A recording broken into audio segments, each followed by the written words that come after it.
मौत की ट्रेन।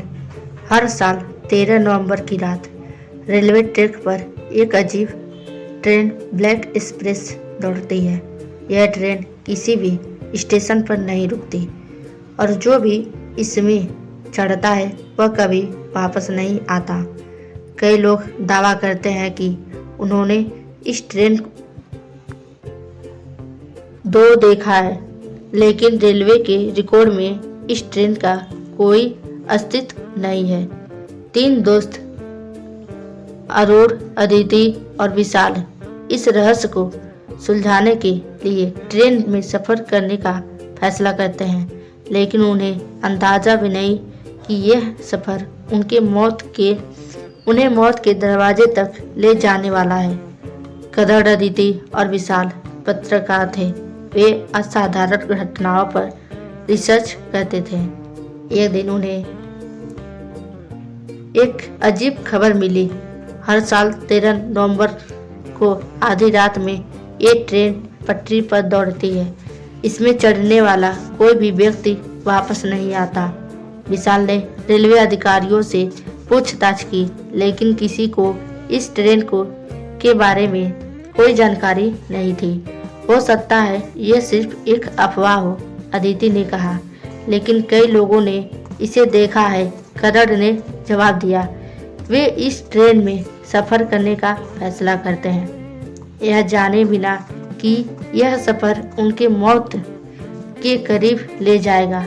13 नवंबर की रात तीनों दोस्त रेलवे स्टेशन पर पहुंचे। यहाँ कोई ट्रेन नहीं है, विशाल ने कहा।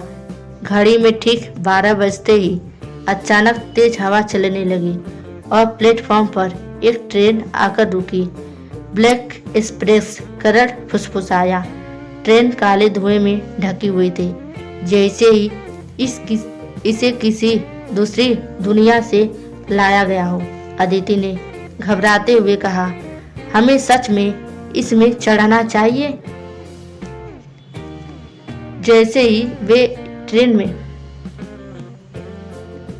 दाखिल हुए, दरवाजे अपने आप बंद हो गए और ट्रेन अचानक चलने लगी। ट्रेन के अंदर अजीब माहौल था। कोई यात्री नहीं था। डिब्बे में धुंध थी, दीवारों पर खून के धब्बे थे। अचानक ट्रेन के एक कोने में एक बूढ़ा आदमी बैठा दिखा। तुम लोग यहाँ क्यों आए हो? बूढ़े ने गहरी आवाज में पूछा। हम इस ट्रेन का रहस्य जानना चाहते हैं, करण ने कहा। बूढ़े ने ठंडी हंसी हंसी और कहा, अब तुम कभी वापस नहीं जा पाओगे। अचानक ट्रेन की लाइट जलने बुझने लगी।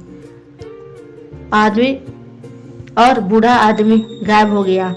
अचानक ट्रेन के डिब्बों से भूतिया यात्रियों की चीखें सुनाई देने लगी।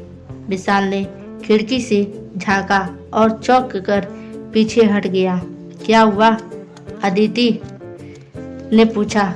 पटरी पर लाशें पड़ी हैं और वे हिल रही हैं।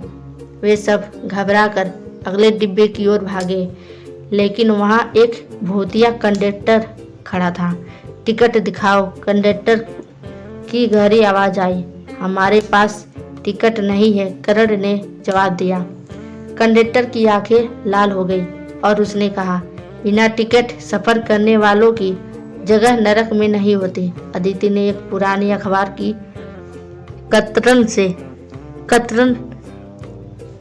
देखी, जिसमें लिखा था 13 नवंबर 1923 को इस ट्रेन पटरी से उतर गई थे।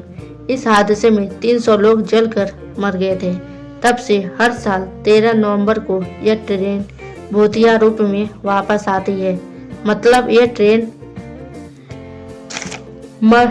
मरे चुके आत्माओं की है, विशाल चिल्लाया। अब वे समझ चुके थे कि यह कोई सामान्य ट्रेन नहीं थी, बल्कि मृतकों का जहाज थी।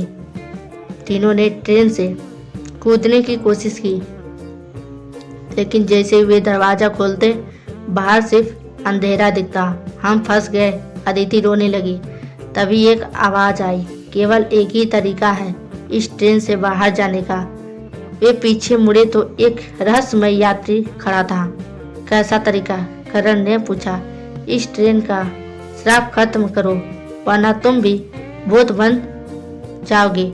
उस रहस्यमय यात्री ने बताया कि हादसे के दिन ट्रेन के यात्रियों का अंतिम संस्कार नहीं हुआ था, इसलिए उनकी आत्माएं फंसी हुई है।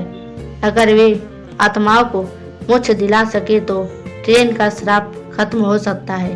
तीनों ने ट्रेन में पड़े शवों को इकट्ठा किए और अग्निमंत्र पढ़ना शुरू किए। ओम अग्ने स्वाहा। टूटे मित्र को मोक्ष प्राप्त पाए। अचानक पूरी ट्रेन तेज रोशनी से भर गई। जैसे मंत्र पूरा हुआ, ट्रेन जोर से हिलने लगी और डिब्बे जलने लगे। हम भी जिंदा हैं, विशाल ने कहा। लेकिन तभी भूतिया कंडक्टर प्रकट हुआ और चिल्लाया, तुम्हें मरना होगा। करण ने हिम्मत करके उसके पीछे कूद गए। जैसे ही वे प्लेटफॉर्म पर गिरे, ट्रेन तेज रफ्तार से गायब हो गई। तीनों ने एक दूसरे की ओर देखा। क्या हम सच में बच गए? अदिति ने हाँफते हुए पूछा। तभी उनके पीछे से वही भूतिया कंडक्टर की आवाज आई, तुम्हें सच में लगता है कि तुम बच गए हो? वे पीछे मुड़े, लेकिन वहां कोई नहीं था। सिर्फ हवा में एक धीमी फुसफुसाहट गूंज रही थी। ब्लैक एक्सप्रेस कभी किसी को नहीं छोड़ती।